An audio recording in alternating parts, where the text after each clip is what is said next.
दलाल अर्थतन्त्रको विकास गर्न खोजिरहेछन् नि त। दलाल पुँजीवादतर्फ यो देशलाई अगाडि उन्मुख बनाइरहेछन्। पेज किन ड्यामेज गरियो? विदेशी दलाल व्यापारी त्यो मिटिङमा बसेका थिए।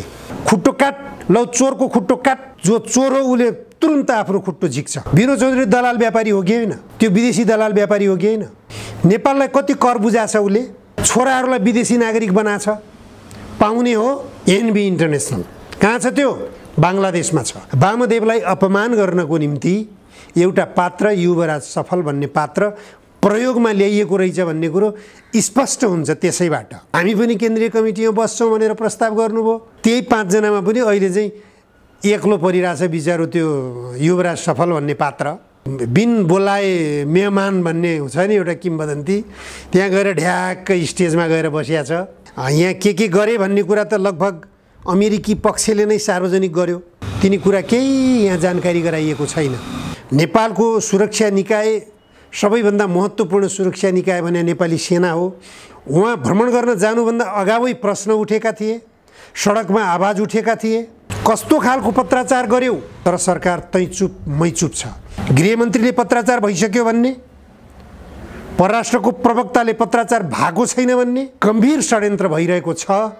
राजावादीहरूले पनि यो कुरो नबुझेको होइन। समाप्त गर्नु पर्यो, त्यसलाई खारेज गर्नु पर्यो। सहमतिबाट गर्न सकिने कुराहरू हुन्छन्। त्यसकारण यो बाटोबाट राज संस्था पुनर्स्थापना हुने कुरो पनि देखिँदैन। वाइ कुनै पनि शक्तिले किन गर्छ त्यो काम? भारतले त ल भुटानी राजाको मोडेलमा बस्न चाहन्छौ भनेदेखि तिमीलाई अहिले पनि तिम्रो गद्दी सुरक्षित राखिदिन्छु भनेर उसले त एउटा गम्भीर निर्णय गरिसक्यो। चीन एउटा कम्युनिस्ट पार्टीले सञ्चालन गरेको मुलुक हो र त्यो पार्टीले दिएको निर्णय विपरीत सरकार जान सक्दैन। नेपालमा अमेरिकाले सैन्य गतिविधि गर्न खोजिरहेको अवस्थामा त्योभन्दा अरू के सन्देश दिनु पर्यो र चीनले? भारतले पनि बुझ्यो। यो सन्देश नबुझ्नेहरूले मात्रै यस्तो यहाँ चर्चा गरेका हुन्। त्यति हो। त्यसकारण इन्डिया सरकार मौन छ।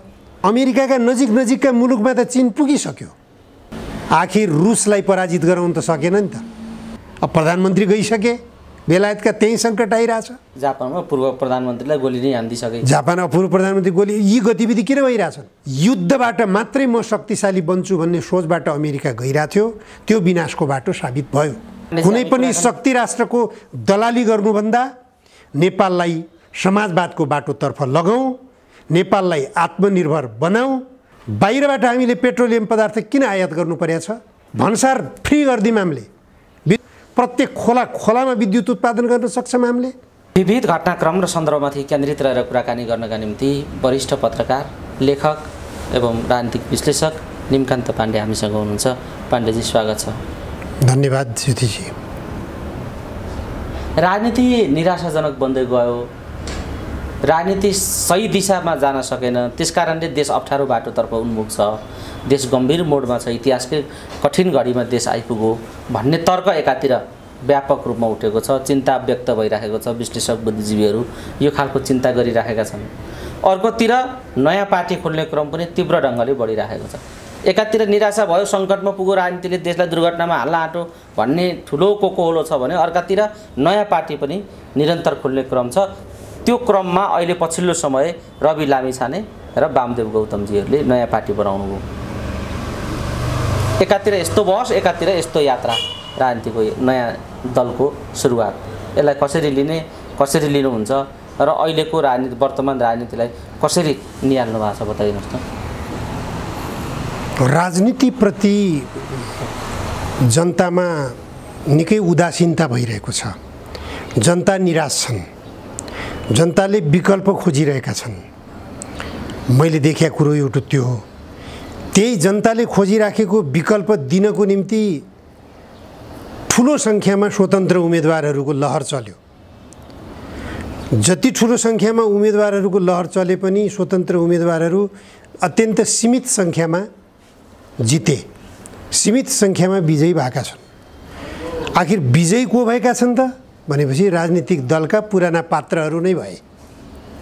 यसले गर्दाखेरि पुराना पात्रहरूलाई उछिन्नको लागि के गर्ने त? अब पुराना पात्रहरूलाई पछाडि पार्नको निम्ति के गर्ने त? अब केही विकल्प त दिनु पर्यो। पुराना पात्रहरूलाई सत्मार्गमा लगाउने एउटा बाटो, अर्को बाटो भनेको नयाँ पात्रहरू पनि विकसित गरौँ। नयाँ पात्र स्वतन्त्र रूपमा लाँदाखेरि सङ्गठित भएर नजाँदाखेरि सीमित सङ्ख्यामा विजयी भएर जान्छन्। ती सीमित सङ्ख्यामा विजयी हुनेहरूले केही गर्न सक्दैनन् भन्ने कुराको स्पष्ट उदाहरण त काठमाडौँ महानगरपालिकामा बालेन र धरानमा हर्क साम्पाङको उदाहरण भइसकेको छ। त्यसैको निम्ति मलाई लाग्छ रवि लामिछानेले पनि त्यही बाटो रोजे। तपाईँले वामदेव गौतमको कुरा गर्नुभयो। वामदेव गौतमको त 2 वर्ष अगाडि नै गठन भएको यो तत्कालीन सत्तासीन डबल नेकपा जति बेला विभाजन उन्मुख थियो, विभाजित भइसकेको थिएन, त्यो विभाजित नहोस्, त्यो एकीकृत अवस्थामै रहोस्, नेताहरूले आफ्ना गल्ती कमजोरीहरू स्वीकार गरून्, आफ्ना गल्ती कमजोरीहरूलाई सच्याएर अगाडि बढुन् भन्ने उद्देश्यका साथ वामदेव कमरेडको अगुवाईमा नेकपा एकता राष्ट्रिय अभियान भनेर त्यति बेलै गठन भएको हो। सर्वोच्च अदालतको निर्णयबाट पार्टी फुट्यो, सरकार ढल्यो। सरकार ढलिसकेपछि, पार्टी फुटिसकेपछि पनि चित्त बुझेन। नेकपा एमाले पनि फुटाउने अवस्थामा सर्वोच्च अदालतकै निर्णय जिम्मेवार छ। नेकपा एमाले पनि फुट्यो। नेकपा एमाले नफुट्दै नेकपा एमाले एकता राष्ट्रिय अभियान भनेर नाम परिवर्तन गरेर गयौँ। फेरि म पनि त्यसमा जोडिएको छु, त्यो अभियानमा। पछि एमाले पनि विभाजित भइसकेपछि एमाले एकता राष्ट्रिय अभियान भनेर गइयो। फेरि त्यसको पनि कुनै हामी सफल हुन सकेनौँ, परिणाम केही आउन सकेन। त्यसपछि अहिले आएर पार्टी नै घोषणा गरियो, नेकपा एकता राष्ट्रिय अभियान भनेर।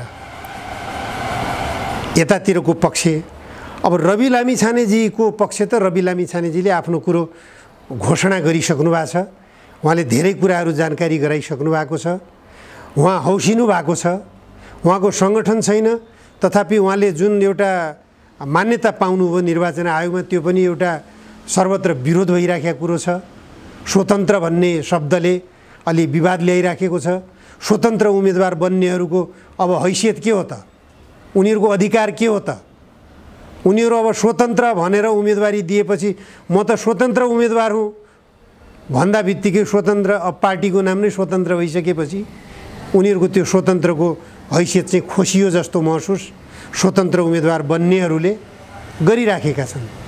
यो अवस्था छ। तर यो तपाईँले सोध्नु भएको प्रश्नको दलहरू खोल्ने अभियान चलिरहेछ भन्ने कुराको छोटकरी जवाब के हो भनेदेखि पुराना राजनीतिक दलहरूले राम्रा काम गरेनन्। उनीहरूका कामप्रति जनतामा व्यापक असन्तुष्टि छ। त्यो असन्तुष्टिको विस्फोट हो यो पुराना राजनीतिक दलहरू अथवा जो सत्तासीन अथवा प्रतिपक्षी भएर अहिले रहेका छन्, यिनीहरूले बुझ्नुपर्ने कुरा हो। यो एउटा पाटो हो। तर यो कति उत्साहजनक कुरा हो भन्ने कुरा क्या, उहाँले नयाँ दल खोलेर कति उत्साह त्यसले दिन सकेको छ, जनतामा जाने उहाँहरूका एजेन्डा कति जनमुखी र प्रभावकारी छन् त भन्ने खालको कुरा, निराश जनतालाई आशामा फर्काउन सक्ने त्यो खालको भूमिका गर्न सक्ला यो नयाँ दलले, या त्यस्ता एजेन्डा छन् यी नयाँ दलहरूसँग भन्ने खालको प्रश्न पनि अहिले मुख्य प्रश्न बनेको छ।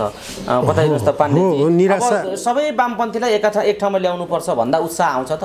प्रचण्ड, माधव नेपाल, केपी ओली, झलनाथजीहरूलाई एक ठाउँमा ल्याउने पार्टीको उद्देश्य नै राखेर त्यस्तो खालको गर्ने दल खोलेर त्यसले कुनै उत्साह दिन सक्छ त भन्ने प्रश्न पनि छ।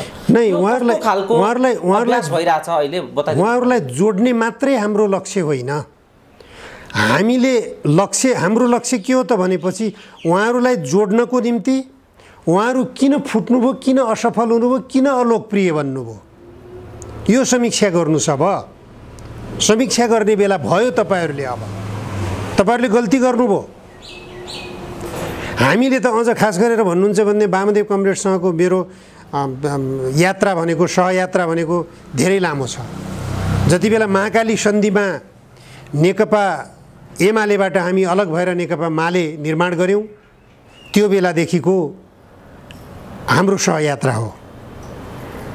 अब माले गठन गरिसकेपछि वामदेव कमरेड आफ्नो एउटा समूह लगेर नेकपा एमालेमा फेरि जानुभयो। म गइनँ त्यतातिर, म अलग बसेँ। पछि फेरि पार्टी जब निर्माण गर्ने र त्यसलाई अगाडि बढाउने, पार्टीलाई अगाडि बढाएर डबल नेकपाको एउटा 2/3 नजिकको बहुमत आयो। त्यो बेला म अलिकति नजिक पनि हुँदै गएँ। फेरि त्यो वामदेव कमरेडकै अगुवाईबाट नेकपा माओवादी केन्द्र र नेकपा एमाले जोडिएका हुन्। त्यो सबैले बुझेको कुरा, जानेको कुरा हो। त्यो बेला जनता त उत्साहित भयो नि त।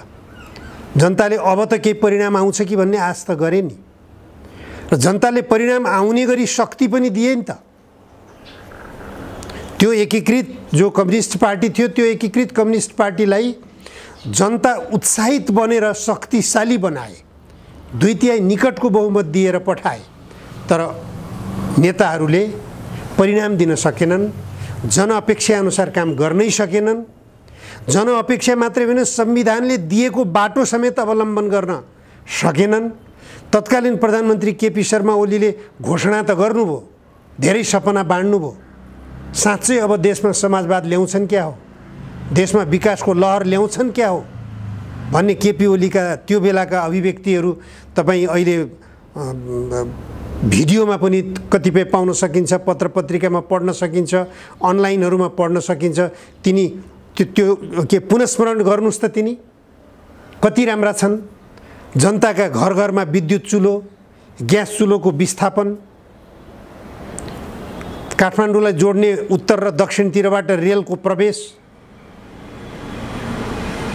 यस्ता खालका सपनाहरू, पानी जहाज, पेट्रोलियम पदार्थका उत्खनन, यो देशलाई आर्थिक रूपमा आत्मनिर्भर बनाउने, कृषि क्षेत्रलाई आधुनिकीकरण गर्ने, किसानहरूका अधिकारहरू स्थापित गर्ने, क्रान्तिकारी भूमि सुधार लागू गर्ने, देशमा लगभग एक किसिमको समाजवादको परिकल्पना जनताले गरेका थिए।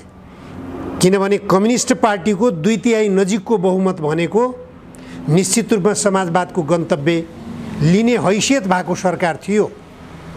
तर त्यो सरकार कता गयो हामीले देख्यौँ। एमसीसीमा लम्पसार बन्यो, भ्रष्टाचारमा लम्पसार बन्यो, स्वास्थ्य सामग्री खरिद गर्न भनेर लगानी गरिएको रकम लुट मचाएर व्यक्तिको आफ्नो ब्याङ्क खातामा राख्ने काम गरे। नेपाल ट्रस्टको सम्पत्ति एउटा व्यापारी घरानालाई दिने काम गरे। केपी ओली नेतृत्वको सरकारको त्यो दुर्दशा। अब यतातिर तात्कालिक अवस्थामा हेर्नुहुन्छ अहिले भनेपछि अब त्यो केपी ओलीलाई विस्थापित गरेर नयाँ बनेको गठबन्धन सरकारले के गरिरहेछ, सबैभन्दा आशा लाग्ने भने त यो सरकारको नेतृत्व गरेर आएका भनेका नेकपा माओवादी केन्द्रतिरबाट त जनार्दन शर्मा त थिए, जसले अर्थ मन्त्रालयको जिम्मेवारी सम्हालेका थिए। अर्थ मन्त्रालय भनेको देशको सबै क्षेत्रलाई प्रभावित गर्ने मन्त्रालय हो। त्यो मन्त्रालयले कृषि क्षेत्रलाई प्रभावित गर्थ्यो, ऊर्जा सिँचाइ मन्त्रालयलाई प्रभावित गर्थ्यो, शिक्षा मन्त्रालयलाई प्रभावित गर्थ्यो, हरेक किसिमका विकास सम्बन्धी मन्त्रालयहरूलाई प्रभावित गर्थ्यो। तर जनार्दनजी काम उछिनुभयो। अब राजनीतिक रूपमा उठ्नै नसक्ने गरी धराशायी बन्न पुग्नुभयो। किन हो यो? कम्युनिस्ट खोल ओढेर मात्र त हुँदैन, कम्युनिस्ट आवरणमा बसेर मात्र हुँदैन। जनताका अपेक्षा के छन्, देशको अपेक्षा के हो, देशको आवश्यकता के हो, त्यो बुझ्नु पर्यो नि त पहिले। त्यो बुझ्दै नबुझेर हँचुवाको भरमा अगाडि बढ्न खोज्ने र आवरणमा कम्युनिस्ट, काममा दलालहरूको पनि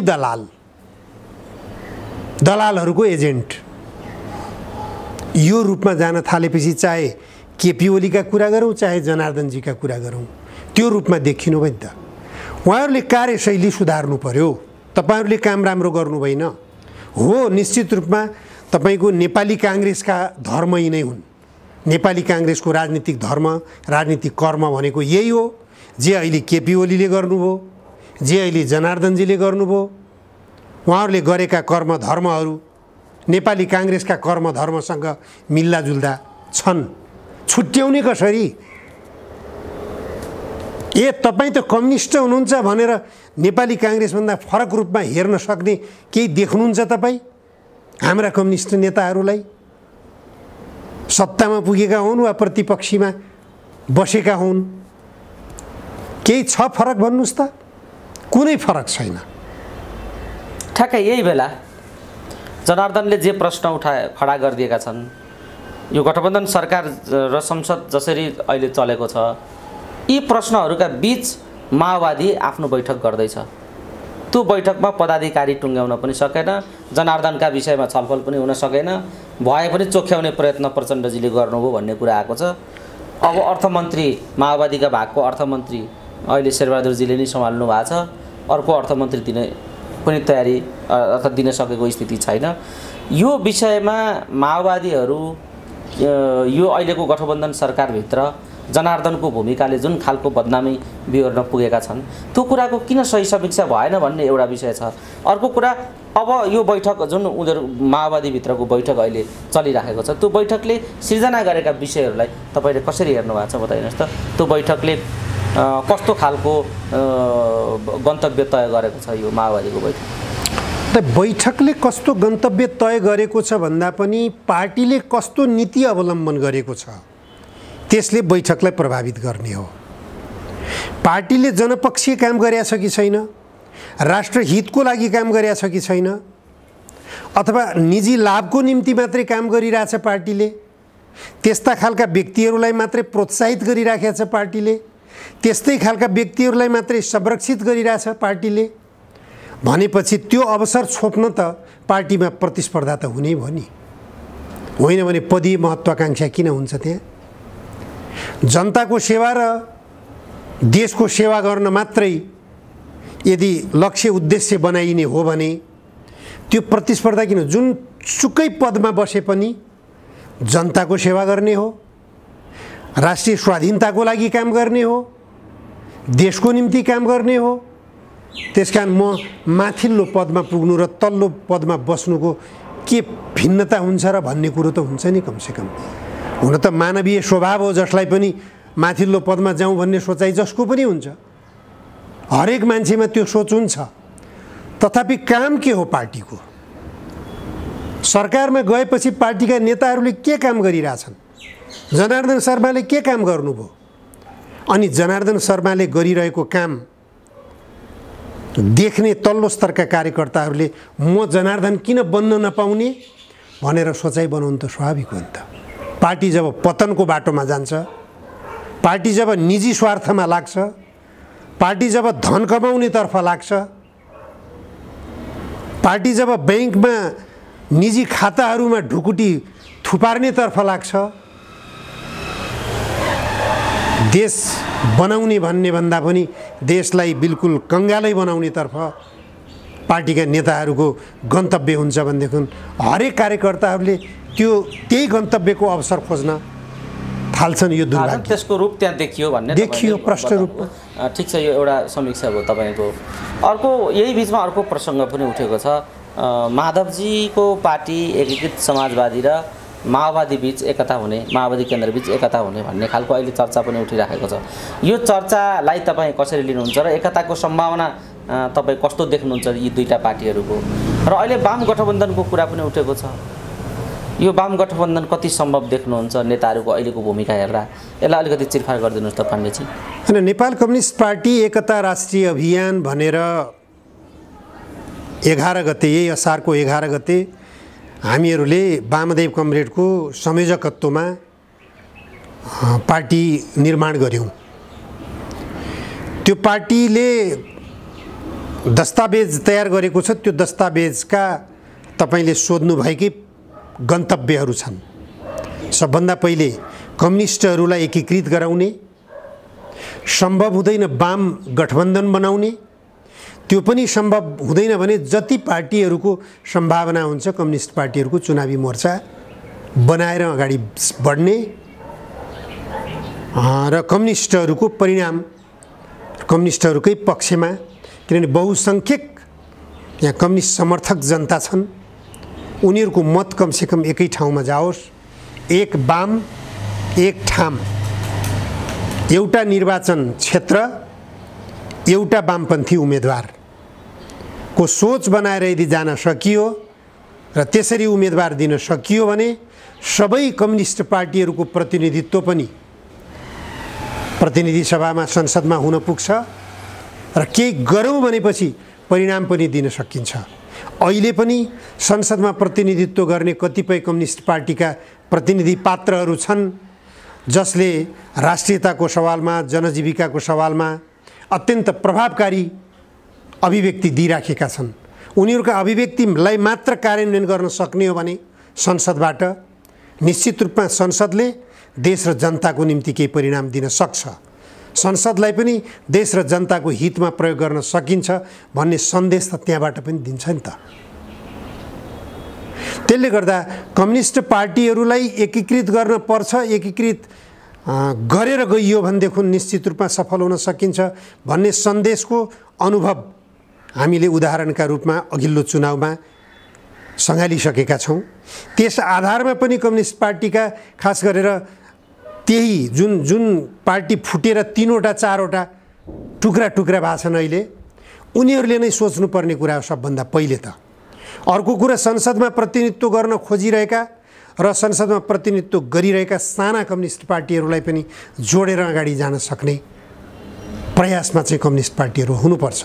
तपाईँले भन्नुभयो जस्तै नेकपा माओवादी केन्द्र र नेकपा एकीकृत समाजवादी मिलेर जालान् कि नजालान्, उहाँहरू मात्रै मिलेर गएर पनि परिणाम आउने सम्भावना त म देख्दिनँ। तर त्यसमा फेरि नेकपा एमाले पनि आएर जोडिँदा साथ धक्का दियो। फेरि देशमा कम्युनिस्ट पार्टीको बाहुल्यता रहेको सरकार निर्माण हुन्छ, 2/3 बहुमतको सरकार निर्माण हुन्छ। होइन, त्यो हुन्छ परिणामले देखाएको छ या हुन्छ हुँदैन, अबको परिणाम कस्तो हुन्छ आफ्नो ठाउँमा छ। तर यो एक हुनुपर्छ या गठबन्धन हुनुपर्छ या एकता हुनुपर्छ, एक सबै वाम एक ठाउँ हुनुपर्छ भन्ने मान्यता राख्ने तपाईँहरूको दृष्टिमा अहिले सम्भावना त्यस्तो कति बलियो छ? त्यो हुने सम्भावना कति बलियो देख्नुहुन्छ? होइन, हामीले पार्टी निर्माण गरिसकेपछि असार 11 गते घोषणा गऱ्यौँ, 12 गते केन्द्रीय कमिटीको बैठक बस्यो, 13 गते हामी सचिवालय निर्माण गऱ्यौँ, सचिवालयको बैठक बस्यो। त्यसपछि 14 गते हामीहरूले पत्रकार सम्मेलन मार्फत पार्टी घोषणा गऱ्यौँ। 15 गतेदेखि हामी नेताहरूसँगको भेटघाट, पहिलो भेट हामीले प्रमुख प्रतिपक्षी दलका नेता केपी ओलीसँग भेट्यौँ। दोस्रो भेट खुमलटारमा पुगेर नेकपा माओवादी केन्द्रका अध्यक्ष प्रचण्डसँग भेट्यौँ। तेस्रो भेट त्यही दिन नेकपा एकीकृत समाजवादीका अध्यक्ष माधव कुमार नेपालसँग कोटेश्वरमा पुगेर भेट्यौँ र उहाँहरू तीनैजनाका कुराहरू सकारात्मक छन्। पार्टी एकताको सवालमा केही आफ्ना आफ्ना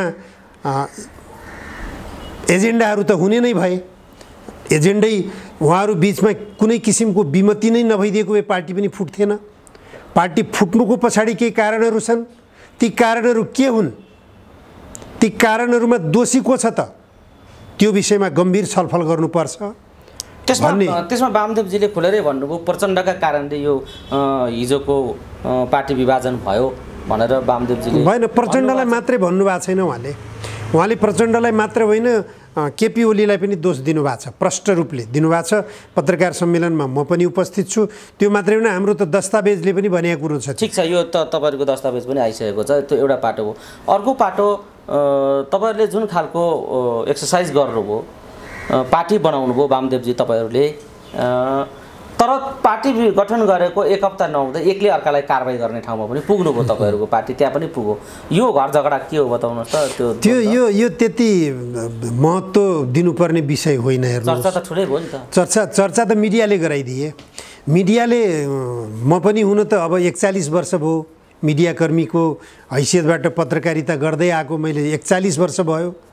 तर यो 4 दशक बिताउँदाखेरि मैले एउटा कुरो के बुझ्न सकिनँ भने मिडियाले केलाई महत्त्व दिने, त्यो जो सचिवालय को निर्णय भनेर वामदेव कमरेडलाई निष्कासन गरेको भनेर भनिएको छ, त्यसमा 11 जनाको नाम छ। युवराज सफल भन्ने पात्रलाई त्यो सचिवालयको संयोजक बनाइएको छ, केन्द्रीय कमिटी भङ्ग गरिएको छ, उनीहरूको विज्ञप्तिले निर्णयमा भन्छ। र त्यो 11 जनाको सचिवालयको निर्णय त्यहाँ दस्तखत कतिजनाले गरेका छन्? 5 जनाले गरेका छन्। 11 जनाको बैठक छ, 5 जनाले दस्तखत गरेका छन्। त्यो कोरम पुग्यो कि पुगेन? बहुमत पुग्यो कि पुगेन? त्यो अल्पमतले गरेको निर्णयलाई मिडियाले ठाउँ दिने कि नदिने, मान्यता दिने कि नदिने, यो मिडियाले सोच्नुपर्ने कुरा हो। जुन मिडियाबाट त्यो विज्ञप्ति सार्वजनिक भयो, विज्ञप्ति समेत सार्वजनिक भएको छ, फेरि विज्ञप्तिमा 5 जनाको दस्तखत छ, 11 जनाको नाम छ, 11 जनाको बैठक छ, 5 जनाको दस्तखत छ। अल्पमतले गरेको निर्णय सार्वजनिक भएको छ, मिडियाले व्यापक रूपमा प्रचार गरिदियो। अनि भयो के त भने वामदेवको खेदो खन्न पाइयो। वामदेवको खेदो खन्नको निम्ति, वामदेवलाई अपमान गर्नको निम्ति एउटा पात्र, युवराज सफल भन्ने पात्र प्रयोगमा ल्याइएको रहेछ भन्ने कुरो स्पष्ट हुन्छ। त्यसैबाट यो निष्कर्षमा आएको कुरो। फेरि त्यही 5 जना मध्येमा पनि 1 जनाले त म छैन त्यसमा, मेरो दस्तखतको दुरुपयोग गरियो, मैले त्यसरी वामदेव कमरेडलाई निष्कासन गर्ने भनेर निर्णय गरेकै होइन भनेर विज्ञप्ति दिएर सार्वजनिक गरिसके, आत्मालोचना गरिसके नीलकण्ठ पौडेलले। अरू 2 जनाले पनि हिजो आत्मालोचना गर्ने भनेर फोन गरिसकेका छन् वामदेव कमरेडलाई, हामी पनि आत्मालोचना पत्र ल्याउँछौँ, टाइम पाऊँ, कमरेडसँग भेट्ने टाइम पाऊँ भनेर फोन गरिसकेका छन्। अब बाँकी युवराज सफल बाहेक 3 जना हुन्छ, 3 जना आउनुहोस् एकैपटक, अर्को पनि आउँछु भन्नुभएको छ, 3 जना एकैपटक आउनुहोस्, 3 जनाको संयुक्त विज्ञप्ति निकाल्नुहोस् भनेर वामदेव कमरेडले भनिदिनु भएको छ। अवस्था यो हो, हेर्नुहोस्। त्यसले गर्दा त्यो उहाँहरू आफै आउनुभयो, भेलामा आफै उपस्थित हुन आउनुभयो, बोलाएको पनि होइन, आमन्त्रण गरेको पनि होइन, दस्तावेज सुन्नुभयो, छलफल गर्नुभयो, छलफलमा बस्नुभयो, उहाँहरूलाई छलफल राम्रो लाग्यो, दस्तावेज राम्रो लाग्यो, हामी पनि केन्द्रीय कमिटीमा बस्छौँ भनेर प्रस्ताव गर्नुभयो।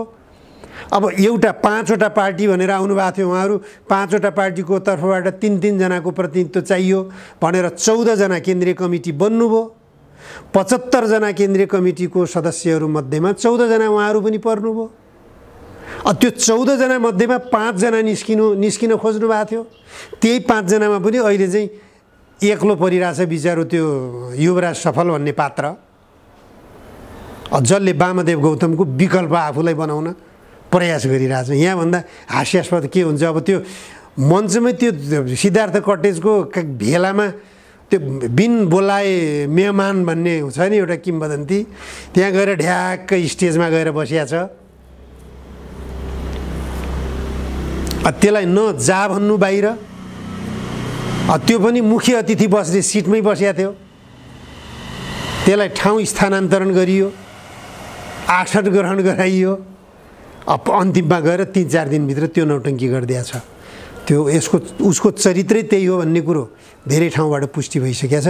त्यसकारण यो विषयमा योभन्दा बढी कुरा नगरौँ। ठिक छ, यो एउटा पाटो हो। तपाईँहरूको भित्र देखिएको कुरालाई, बाहिर चर्चालाई मैले जोड्न खोजेको थिएँ। म अलिकति फरक विषयतिर तपाईँलाई जोड्न चाहन्छु। पछिल्लो समय प्रधानमन्त्री शेरबहादुर देउवाजीको अमेरिका भ्रमणको ठुलो चर्चा थियो, सर्लक्कै सेलायो। अहिले भ्रमण हो कि होइन, हुन्छ कि हुँदैन, कस्तो कार्यतालिका बन्दैछ, परराष्ट्र मन्त्रालयकोमा भित्र के तयारी छ, यी सबै कुरा सेलाएर अहिले सुनसान जस्तो भएको स्थिति छ। हिजो जसरी भ्रमणको एकदम चर्चा थियो, अहिले सेलाएको स्थिति छ। यो किन सेलायो या के हुँदैछ यहाँभित्र? यसका पछाडि केले काम गरेको? भ्रमण हुन्छ कि हुँदैन? तपाईँसँग तपाईँको जानकारीमा र तपाईँको दृष्टिमा यो विषयलाई कसरी लिनुहुन्छ? किन भयो अमेरिका भ्रमण, या हुने तयारी हुँदैछ, के छ? नै भ्रमण हुने बारेमा व्यापक रूपमा चर्चा हुँदाखेरि एसपीपी सम्झौता हुँदैछ भन्ने कुरो पनि निकै चर्चा थियो। एसपीपी भनेको सैन्य गठबन्धन हो भन्ने कुरो पनि बाहिर आयो। अमेरिकाले नै आफै यो कुरो सार्वजनिक गरेको थियो। अमेरिकाबाट उपविदेश मन्त्री आइन्, उनका गतिविधिहरू अलि आपत्तिजनक, एउटा सार्वभौम मुलुकभित्र एउटा पाहुनाको रूपमा आएको विदेशी मन्त्रीले गर्न नहुने खालका गतिविधिहरू उहाँले गर्नुभयो। उजरा जिया नाम गरे मन्त्री आउनुभएको थियो। त्यसपछि फेरि सैन्य प्रमुख, यो इन्डो पेसिफिक क्षेत्र हेर्ने सैन्य प्रमुख, अमेरिकी सैन्य प्रमुख पनि आउनुभयो। उहाँ आइसकेपछि यहाँका संवेदनशील क्षेत्रहरूको भ्रमण गर्नुभयो उहाँले। उहाँ आएपछि पनि नेपाल र अमेरिकाको सैन्य गठबन्धन बारेमा निकै चर्चा आयो। त्यसपछि हाम्रा प्रधान सेनापतिको भ्रमणको कुरो आयो, भ्रमण गरेर पनि आइसक्नुभयो। अमेरिकाका सेना आएर यहाँ के गरे भन्ने कुरा त लगभग अमेरिकी पक्षले नै सार्वजनिक गर्यो। तर हाम्रा नेपालका प्रधान सेनापति पनि अमेरिका भ्रमण गरेर आउनुभयो। 4-5 दिन अमेरिकाको बसाइमा उहाँले के गर्नुभयो तिनी कुरा केही यहाँ जानकारी गराइएको छैन। उहाँ फर्केर आएर नेपालमा मैले अमेरिकामा यो काम गरेँ, यो ठाउँमा यो भिजिट गरेँ, यस्तो मैले सम्झौता गरेँ भनेर नेपाली जनतालाई सुसूचित गराउनु पर्ने हो। नेपाली सेनाप्रति नेपाली जनताको जो विश्वास छ, नेपालको सुरक्षा निकाय सबैभन्दा महत्त्वपूर्ण सुरक्षा निकाय भने नेपाली सेना हो। यो नेपाली सेनाप्रति नेपाली जनताको अगाध आस्था छ। यो आस्थालाई धराशायी बनाउने काम स्वयं सेनाका गतिविधिले भइरहेका छन्। सेनाले यो संवेदनशीलतालाई बुझेन भने नेपाली सेना नेपाली जनताको मन मस्तिष्कबाट बाहिरिने अवस्था सृजना हुँदैछ। यो नेपालको सुरक्षाको निम्ति गम्भीर चुनौती हो। यो नेपाली सेनाको नेतृत्वदायी अङ्गले गम्भीरतापूर्वक लिन जरुरी छ। किनभने प्रधान सेनापति जस्तो महत्त्वपूर्ण व्यक्ति जुन देशले नेपालमा सैनिक गतिविधि चलखेल गर्न खोजिरहेको छ, त्यो देशको भ्रमण गरेर आउनुभएको छ। उहाँ भ्रमण गर्न जानुभन्दा अगावै प्रश्न उठेका थिए, सडकमा आवाज उठेका थिए। सरकारले केही सम्झौता गर्ने तयारी गरेको थियो, त्यो सम्झौता गरिँदैन, त्यो सैन्य गठबन्धनमा अब आबद्ध भइँदैन भनेर सरकारले निर्णय गर्न बाध्य भयो। मन्त्री परिषदबाट त्यो निर्णय गरियो। गृह मन्त्रालयले हामीले सैन्य गठबन्धनमा आबद्ध नहुने भनेर पत्राचार गरिसक्यौँ भनेर सार्वजनिक रूपमा अभिव्यक्ति दिए। तर त्यो कस्तो खालको पत्राचार गर्यो, सरकारले सुसूचित गर्नु पर्यो जनतालाई भनेर व्यापक रूपमा सडकबाट आवाज उठ्याछ। राजनीतिक दल, संसद बाहिरका राजनीतिक दलका नेताहरूले आवाज उठाइरहेका छन्, सडकबाट आवाज उठाइरहेको छ, मिडियाहरूबाट आवाज उठिरहेको छ। तर सरकार तै चुप मै चुप छ। त्यो पत्र सार्वजनिक गर्नेतर्फ छैन। यही बीच परराष्ट्र मन्त्रालयको प्रवक्ता सेवालम शालले सार्वजनिक गर्नुभयो अमेरिकालाई एसपीपी बारेमा कुनै पत्राचार गरिएको छैन भनेर उहाँले खुलासा गरिदिनु हो। के हो त कुरो यो? गृहमन्त्रीले पत्राचार भइसक्यो भन्ने, परराष्ट्रको प्रवक्ताले पत्राचार भएको छैन भन्ने, अनि प्रधानमन्त्रीको पनि भ्रमणको तयारीको चर्चा भइरहने। यो सबै गतिविधिभित्र देशको राष्ट्रिय स्वाधीनताका विरुद्ध, सार्वभौम सत्ता, सार्वभौम अखण्डताका विरुद्ध गम्भीर षड्यन्त्र भइरहेको छ। नेपालका निश्चित राजनीतिक दलका नेताहरू यसमा गम्भीर रूपले प्रयोग भइरहेका छन्, दुरुपयोग भइरहेका छन् भन्ने कुरा चाहिँ स्पष्ट हुँदै गइरहेको छ। यो विषयमा राजनीतिक दलका नेताहरू यदि देशभक्ति भावना छ भने तपाईहरू गम्भीर बन्नुपर्छ। यति बेला देशभक्त राजनीतिक दलका नेताहरूले देशभक्ति भावना प्रदर्शन गर्ने बेला यही हो। यो बेला यदि चुक्यौँ भने भोलि गम्भीर परिणामको हामीले सामना गर्नुपर्ने अवस्था हुनेछ। पाण्डेजी, यो देशको संवेदनशील घडीमा, राजनीतिको संवेदनशील घडीमा पूर्व राजा ज्ञानेन्द्र शाहको लामो समयसम्मको थाइल्यान्ड भ्रमण भएको छ र उहाँ अहिले पनि त्यहीँ हुनुहुन्छ। त्यो भ्रमणलाई लिएर यिनै खालका जो राजनीतिक परिघटना नेपालभित्र तयार भएका छन्, यिनै परिघटनाका कारणले दुईटा छिमेकीहरूसहित केही वैदेशिक निकायहरू, अन्तर्राष्ट्रिय समुदायहरूसँग विशेष किसिमको वार्ता भइराखेको छ थाइल्यान्डमा र नेपालको राजनीतिको संवेदनशीलता, राजनीतिक संवेदनशीलताको बारेमा पनि त्यहाँ विभिन्न खालका कुराकानीहरू भइराखेका छन् भन्ने खालको अड्कलबाजी र कुराकानी गर्नेहरूको कमी यहाँ छैन। राजाको यो बेला राजाको थाइल्यान्ड भ्रमण र बजारमा उठिराखेका यस्ता कुराहरूबारे तपाईँ के भन्नुहुन्छ? यो विषयलाई कसरी लिनुभएको छ? हेर्नुहोस्, यो म पनि राजा ज्ञानेन्द्रसँग नजिक रहेर उहाँका भावनाहरू मैले पनि बुझेको छु। मैले उहाँसँग मैले पनि एक दुई पटक अन्तर्क्रियाहरू गरेको छु, तर उहाँले एक्लै गरेर मैले राज संस्था पुनर्स्थापना गर्छु भनेर सम्भावना हुने कुरो छैन। उहाँ स्वयंले बोलेको कुरा हो, यो उहाँ स्वयंले महसुस गरेको कुरा हो। राजावादीहरूले पनि यो कुरो नबुझेको होइन। राज संस्था पुनर्स्थापना गर्नको निम्ति कि त 2072 सालमा 8 वर्ष समय खर्चिएर जारी गरिएको संविधान समाप्त गर्नु पर्यो, त्यसलाई खारेज गर्नु पर्यो, अनि बल्ल राज संस्था पुनर्स्थापनाको कुरो 2047 सालको संविधानलाई लागू गर्ने गरिकन हुन सक्ला। होइन भने यही 72 सालको संविधानले दिएको अधिकार प्रयोग गरेर राजावादी राजनीतिक पार्टीहरूले 2/3 बहुमत प्राप्त गरेर संविधानमा संशोधन गर्न सक्नु पर्यो, गणतन्त्र खारेज गर्न सक्नु पर्यो। त्यो पनि अपरिवर्तनीय प्रावधान छ, तर पनि अपरिवर्तनीय प्रावधानलाई गर्न सकिएला, सहमतिबाट गर्न सकिने कुराहरू हुन्छन्। त्यो शक्ति प्राप्त गर्ने अवस्थामा राजावादी राजनीतिक दलहरू छैनन्। उनीहरू स्वयंले पनि महसुस गरिरहेका छैनन्, आशा विश्वास उनीहरूमा पनि छैन। त्यसकारण यो बाटोबाट राज संस्था पुनर्स्थापना हुने कुरो पनि देखिँदैन। अब वैदेशिक शक्तिले टप्प टिपेर राजालाई नारायणहिटीको गद्दीमा लगेर बसालिदिन्छ भन्ने कुरो यदि परिकल्पना गर्ने हो भने पनि किन, वाइ, किन, कुन विदेशी शक्तिले? भारतले, अमेरिकाले कि चीनले? कुनै पनि शक्तिले किन गर्छ त्यो काम?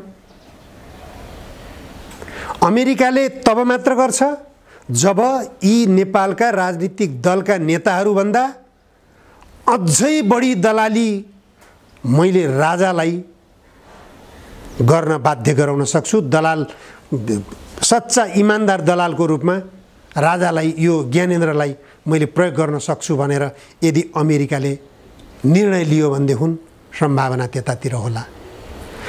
भारतले त ल भुटानी राजाको मोडेलमा बस्न चाहन्छौ भनेदेखि तिमीलाई अहिले पनि तिम्रो गद्दी सुरक्षित राखिदिन्छु भनेर त्यही बेला भनेकै हो, उनले नमानेकै हो, नमानेकै ज्ञानेन्द्रले नमानेकै हो। यो पनि छर्लङ्ग छ। त्यसले गर्दा म देख्दिनँ कुनै बाटोबाट पनि राज संस्था पुनर्स्थापना हुने बाटो म देख्दिनँ। अब पूर्व राजा ज्ञानेन्द्र अहिले विदेश भ्रमणमा जानु ठुलो कुरो होइन।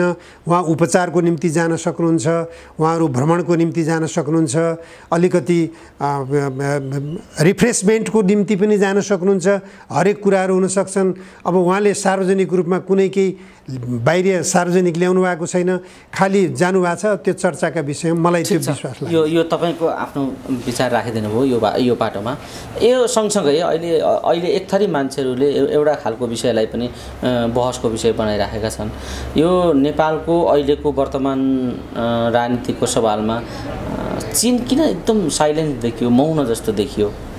यस्तो हुँदैन थियो। कहिले कता पुगिराखेको, भेटघाट गरिराखेको, एक त केही न केही भइराखेको देखिन्थ्यो।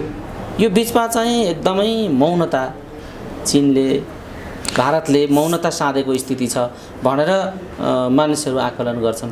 के चीन मौन छ भन्ने एउटा प्रश्न हो, छैन भने के गर्दैछ भन्ने अर्को प्रश्न हो।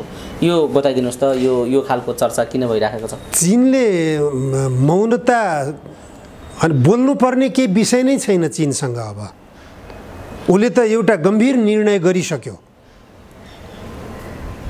जो सार्वजनिक भइसकेको छ। आवश्यक परेको खण्डमा कुनै पनि क्षेत्रमा सरकारले सेना खटाउन सक्ने छ, पार्टीले निर्णय दिइसक्यो। चीन एउटा कम्युनिस्ट पार्टीले सञ्चालन गरेको मुलुक हो र त्यो पार्टीले दिएको निर्णय विपरीत सरकार जान सक्दैन।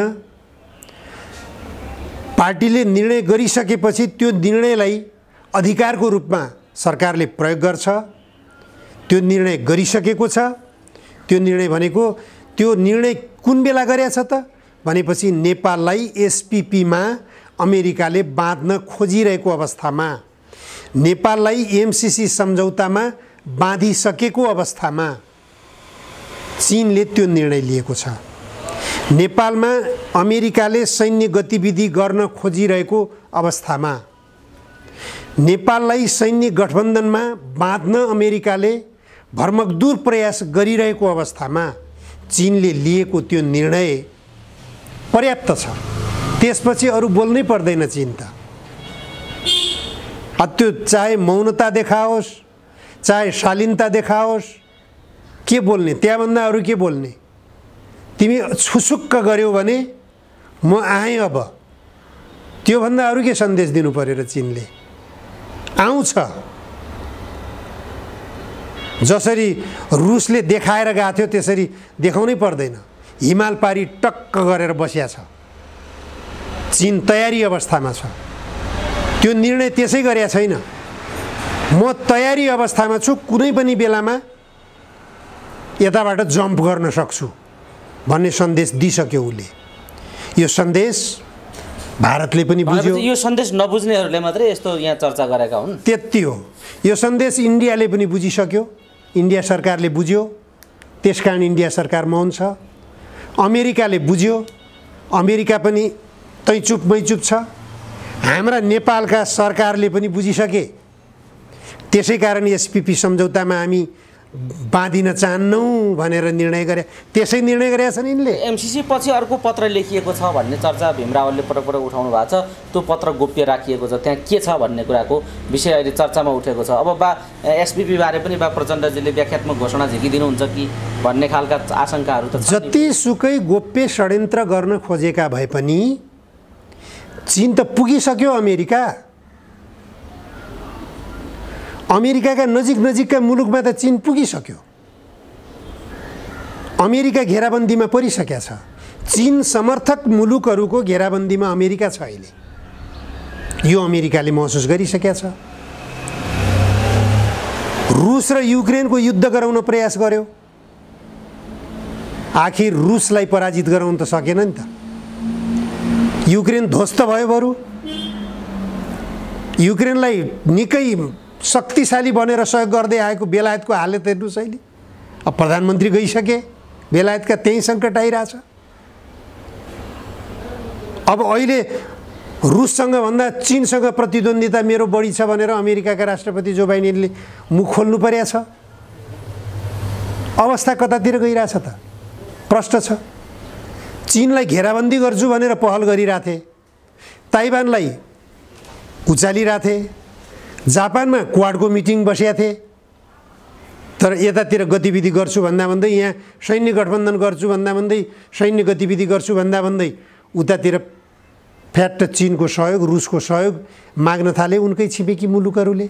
निकारागुवाले माग्यो, भेनेजुएलाले माग्यो, जापानमा पूर्व प्रधानमन्त्रीलाई गोली नै हानिदिसके। जापानमा पूर्व प्रधानमन्त्री गोली। यी गतिविधि किन भइरहेछन्? त्यसले गर्दा अमेरिकाले आर्थिक हैसियतमा त आफ्नो पहिलो स्थान गुमाइसकेका छ। सुरक्षाको सवालमा पनि ऊ अब कमजोर भइसकेका छ। सुरक्षामा पनि म कमजोर। उसले हरेक कोणबाट युद्धबाट मात्रै म शक्तिशाली बन्छु भन्ने सोचबाट अमेरिका गइरहेको थियो। त्यो विनाशको बाटो साबित भयो अमेरिकाको लागि। त्यसकारण बाटो समाजवादकै बाटो हो। नेपालले अपनाउने पनि समाजवादकै बाटो हो। समाजवादको बाटो अपनाउने हो भने संविधान सम्मत पनि हुन्छ, संविधानले निर्धारण गरेको बाटो पनि हुन्छ, जनताले चाहना गरेको बाटो पनि हुन्छ। त्यो समाजवादको बाटो लिँदा साथ कुनै पनि छिमेकी देशको शक्ति उन्माद यहाँ आमन्त्रण गर्नुपर्ने अवस्था पनि रहँदैन। देशको राष्ट्रिय स्वाधीनता माथि उठ्न सक्छ। देशलाई आत्मनिर्भर बनाउन सकिन्छ। देशमा रोजगारी सृजना गर्न सकिन्छ। देशमा उत्पादन बढाउन सकिन्छ भने त्यो समाजवादको बाटो किन नलिने? नेपाल सरकारले गम्भीर रूपले सोच्नुपर्ने अवस्था हो यो। कुनै पनि शक्ति राष्ट्रको दलाली गर्नुभन्दा नेपाललाई समाजवादको बाटोतर्फ लगाउँ, नेपाललाई आत्मनिर्भर बनाऊ, आत्मनिर्भर अर्थतन्त्रको विकास गरौँ। प्रचुर सम्भावनाहरू छन् यहाँ। बाहिरबाट हामीले पेट्रोलियम पदार्थ किन आयात गर्नु परेको छ?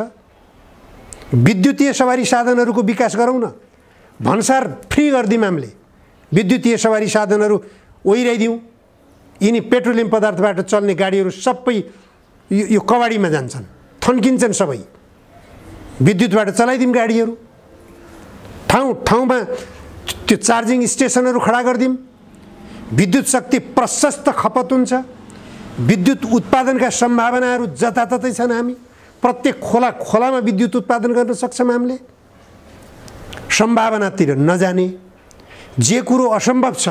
अब नेपाल आयल निगमले अहिले घोषणा के गरिरहेछ, 2 पाङ्ग्रे गाडीलाई 5 लिटर, 4 पाङ्ग्रे गाडीलाई 20 लिटर पेट्रोलियम पदार्थ चाहिँ सीमित नगर्ने हो भने अब सङ्कट छ।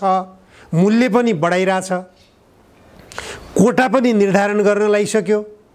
हामी अझै पनि त्यसैमा परनिर्भर हुन खोजिरहेछौँ। हामी आत्मनिर्भर बन्नेतर्फ कहिले जाने, त्यो विकल्प किन नसोच्ने? फेरि इलेक्ट्रिक सवारीमा उल्टो कर बढाइदिए नि त अर्थमन्त्री जनार्दन शर्माले। सरासर गलत काम हो त्यो। त्यही भने दलाल अर्थतन्त्रको विकास गर्न खोजिरहेछन् नि त। दलाल पुँजीवादतर्फ यो देशलाई अगाडि उन्मुख बनाइरहेछन्, त्यसकै दुष्परिणाम हो। भन्नुभएर अब तपाईँ फुटेज किन ड्यामेज गरियो? विदेशी दलाल व्यापारी त्यो मिटिङमा बसेका थिए, प्रष्ट छ। को हो विदेशी दलाल व्यापारी? खुट्टो काट, लौ चोरको खुट्टो काट भन्ने बेलामा चोरले, जो चोर हो उसले तुरुन्त आफ्नो खुट्टो झिक्छ। विनोद चौधरीले म होइन भनेर किन विज्ञप्ति जारी गर्नु पर्यो? किन जारी गर्नु पर्यो? विनोद चौधरी दलाल व्यापारी हो कि होइन? नेपालमा सम्पत्ति कमाएर विदेशतिर कुम्ल्याउने, त्यो पनि अवैधानिक बाटोबाट घुसेर, त्यो विदेशी दलाल व्यापारी हो कि होइन? नेपालको अर्बपति घोषित भएको छ। नेपाललाई कति कर बुझाछ उसले?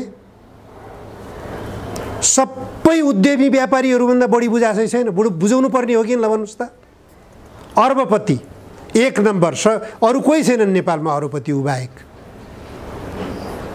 विश्व अर्बपतिको सूचीमा सूचीकृत छ। कर कति बुझाछ त? सबैभन्दा बढी कर मैले बुझाएको छु भन्ने हैसियत राख्छ विनोद चौधरीले? छैन। छोराहरूलाई विदेशी नागरिक बनाछ, पाउने हो। नोबेल ब्याङ्कमा 51% कसको लगानी छ? विदेशीहरूको लगानी छ आवरणमा। तर को हो त त्यो?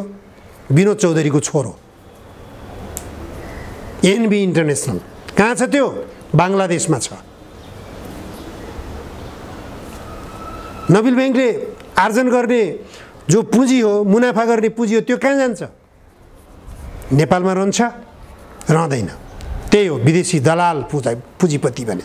विदेशी दलाल पुँजीपतिहरूले नेपालको पुँजी यहाँ आर्जन गर्दै बाहिर लग्दै। एनसेल कम्पनी हेर्नुहोस्, बहुराष्ट्रिय कम्पनीहरूको खेल के गरेछ? 10 करोड ल्याएर यहाँ त्यो एनसेल भन्ने कम्पनी खोलेको हो जम्मा। त्यसले 72 अर्ब त्यसले राजस्व बुझाउनु पर्ने ठग्यो, दिएन। तै चुप मै चुप, सरकार चुप, अदालत चुप, नागरिकहरू चुप, मिडियाहरू चुप। उसले ठगेर छोड्यो। 10 करोड लगानीबाट 72 अर्ब रुपियाँ राजस्व बुझाउनु पर्ने हैसियतमा केबाट? केही उत्पादन गरेको चिज बिक्री गरेर कि नेपाली जनताले टेलिफोन प्रयोग गरे बापतमा, मोबाइल प्रयोग गरे बापतमा एनसेलले आर्जन गरेको सम्पत्तिबाट तिर्नुपर्ने कर हो त्यो। सम्पत्ति त कति आर्जन गर्यो, कति आर्जन गर्यो हेर्नुहोस् त। हामीलाई मोबाइल प्रयोग गर्न दिएको सुविधा बापतमा हामी नेपाल टेलिकममा किन निर्भर हुन नसक्ने? नेपाल टेलिकमलाई माथि उठाउन किन प्रयास नगर्ने? त्यसको स्तरीयता विकास गर्न प्रयास किन नगर्ने? विदेशी कम्पनीहरूलाई त्यो ठाउँमा किन प्रायोरिटी दिने हामीले? खै त्यतातिरको सोच। म तपाईँलाई एउटा अर्को सानो दृष्टान्त दिउँ। अहिले स्कुल र कलेजहरूको हेर्नुहोस् त, लुट। एउटा बच्चाले पढ्ने स्कुलमा 20,000 देखि लिएर 1 लाख रुपियाँसम्म शुल्क तिर्छ अभिभावकले। यो लुटको अन्त्य कसले गर्ने? बच्चाहरूलाई बिहान 6 बजे स्कुल बोलाइन्छ, 4 बजे छुट्टी दिइन्छ। नास्ता खाना स्कुलमा, खाना कस्तो छ, बच्चाहरूको स्वास्थ्य अवस्था नाजुक भइरहेछ, अनि अस्पतालमा उपचार गर्न जाऊ, स्वास्थ्य बिग्रिएपछि स्कुलमा खान पर्ने बाध्यता गराइया छ, स्कुलले राम्रो खाना दिँदैन, बिरामी हुन जान्छ बच्चा, अस्पतालमा उपचार गर्न जाँदाखेरि अस्पतालले लुटिरहेछ, अस्पतालमा पनि नियन्त्रण छैन, लुट खसोटको नियन्त्रण छैन, राज्य व्यवस्था कता जाँदैछ, किन सरकारको ध्यान हुँदैन? अवस्था यो हेर्नुहोस्, जान पर्ने बाटो कता हो त्यतातिर राजनीतिक दलका नेताहरूको चिन्तनै छैन, सरकारको चिन्तनै छैन, अर्थमन्त्रीका चिन्तन, प्रधानमन्त्रीका चिन्तन, ऊर्जा मन्त्रीका चिन्तन, शिक्षा मन्त्री जनयुद्धबाट विकसित भएका नेता हुन् देवेन्द्र पौडेलजी। खै त शिक्षा क्षेत्रमा भएको लुटको अन्त्य गर्नु पर्दैन? 10 वर्षसम्म शिक्षकलाई गोली हानेर काटेर मारेन नि यिनीहरूले, किन मारे हुन्? पावरमा आइसकेपछि, शक्तिमा आइसकेपछि, कारबाही गर्ने ठाउँमा गइसकेपछि, कानुनी संवैधानिक कारबाही गर्ने ठाउँमा गर्न पाउने ठाउँ पुगिसकेपछि गर्नु पर्दैन त? अहिले गरून् न स्कुलमा भइरहेको लुटको अन्त्य, विद्यालयमा पाठ्यपुस्तकको अभाव। योभन्दा लज्जाजनक के हुन्छ? 10 वर्षसम्म जनयुद्ध गरेर 17,000 जनताको रगत बगाएर त्यो रगतको पोखरीमा उभिएर नेता बन्ने, विद्यार्थीहरूलाई लुटको निरन्तरता, लुटको साम्राज्य, त्यस्तो लुट मचाउने स्कुलको सबैभन्दा ठुलो मालिक को छ? फेरि मन्त्री छ। फेरि मन्त्री उमेश श्रेष्ठले सञ्चालन गरिरहेका स्कुलहरूमा बुझ्नुहोस् त तपाईँ के छ गतिविधि? रेस्टुरेन्टभित्र सञ्चालन छन्, ब्रेकफास्टभित्र छ बिक्री, व्यापार, नितान्त व्यापार। उजुरी कसले सुन्ने? कहाँ जाने उजुरी गर्न? एकजना अभिभावकले त गएर त्यो आफ्नो बच्चाको शुल्क तिर्न गएरै छन्, उनले गएर त्यो लेखा शाखाको त्यो कम्प्युटरै फोडिदिएछन् उनले, अभिभावकले। कहाँबाट आयो यतिका मेरो शुल्क? यो लुटको अन्त्य, प्रत्येक स्कुलहरूमा अराजकता फैलिनेवाला छ। म देख्दैछु अवस्था त्यतातिर विकसित हुँदैछ। सरकारले यो लुट खसोटको अन्त्य गरेन भने आतंकवाद यसैले जन्माउँछ। आतंकको बीजारोपण सरकारले गरिरहेछ। यो अन्त्य यदि सरकारले गरेन भने यहीँबाट आतंकवाद सृजना हुन्छ, आतंकवाद विस्फोट हुन्छ। आतंकको बीजारोपण गरिरहेछ सरकारले, बिल्कुल गम्भीर रूपले बीजारोपण गरिरहेछ। शिक्षा क्षेत्रमा आतंक छ, स्वास्थ्य क्षेत्रमा आतंक छ, वित्तीय क्षेत्रमा आतंक छ, बेरोजगारीको आतंक छ। यो विस्फोट भयो भने के हुन्छ? आतंकवाद सृजना हुने न हो? अनि त्यसपछि के हुन्छ? अनि त्यसपछि अमेरिकी सेना चाहिने हो। त्यही बेला चाहिने होला सरकारलाई अमेरिकी सेना। त्यसै कारणले सैनिक गठबन्धन चाहिएको। अमेरिकासँग सैनिक गठबन्धन गर्न खोज्ने, देशभित्र अराजकता बाहेक केही पनि छैन, आतंकको बीजारोपण बाहेक केही छैन। परिणाम के हुन्छ भन्नुहोस् त? हामीले कल्पना गरेको भन्दा गम्भीर परिणाम देशभित्र विकास भइरहेको छ। हस् पाण्डेजी, समय दिनुभयो, संवेदनशील आफ्ना विचारहरू, भनाइहरू, विश्लेषणहरू राखिदिनु भयो। यो महत्त्वपूर्ण समय र संवादका लागि यहाँलाई धेरै धेरै धन्यवाद छ। धन्यवाद ज्योतिजी, तपाईँलाई र भिरकुटी टिभी परिवारलाई पनि धन्यवाद।